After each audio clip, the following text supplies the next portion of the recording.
കർമ്മലമല എന്ന് പറയുമ്പോൾ നമുക്കൊരു പ്രവാചകനെ ഓർമ്മ വരും. അതെ, സൈന്യങ്ങളുടെ കർത്താവിനെ കുറിച്ചുള്ള തീഷ്ണതയാൽ ഞാൻ ജ്വലിക്കുകയാണെന്ന് പറഞ്ഞിടം. ബാലിൻ്റെ 450 പ്രവാചകന്മാരെ ഏലിയ വിശ്വാസത്താൽ തോൽപ്പിച്ച ഇടം. ഈ മലയിലാണ് പരിശുദ്ധ അമ്മ ഉത്തരീയവുമായി ഇറങ്ങി വന്നത്. അന്ന് കുരിശുയുദ്ധകാലത്ത് കർമ്മലമലയുടെ താഴ്വരയിൽ ജീവിച്ചിരുന്ന കർമ്മല സഹോദരർക്ക് അവിടെ തുടരാൻ പറ്റാതെ വന്നപ്പോൾ യൂറോപ്പിലേക്ക് പലായനം ചെയ്തു. അവർ വളരെ സംഘർഷാവസ്ഥയിലൂടെയാണ് കടന്നുപോയത്. തൻ്റെ സഭ നേരിടുന്ന വെല്ലുവിളികളെക്കുറിച്ചോർത്ത് അന്നത്തെ സുപ്പീരിയർ ജനറലായിരുന്ന സൈമൺ സ്റ്റോക്ക് ഇങ്ങനെ പ്രാർത്ഥിച്ചു: കാർമലിലെ സുന്ദര കുസുമമേ, ഫലസമ്പൂർണയായ മുന്തിരി എന്നു തുടങ്ങുന്ന ഈ പ്രാർത്ഥന ചൊല്ലിക്കൊണ്ടിരിക്കുമ്പോൾ വിശുദ്ധ സൈമൺ സ്റ്റോക്ക് കണ്ടു വാനവദൂതന്മാരുടെ അകമ്പടിയോടെ ഒരു കൈയിൽ ഉണ്ണിയേശുവും മറുകൈയിൽ ഉത്തരീയവുമായി നിൽക്കുന്ന കർമ്മല മാതാവിനെ.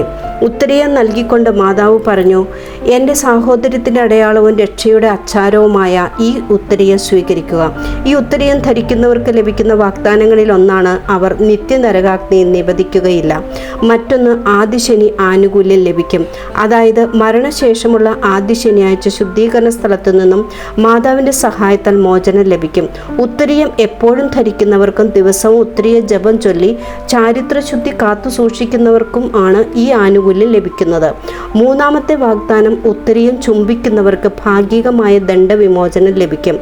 5 വിവിധ തരത്തിലുള്ള ഉത്തരീയങ്ങളാണ് സാധാരണയായി കാണാറുള്ളത്.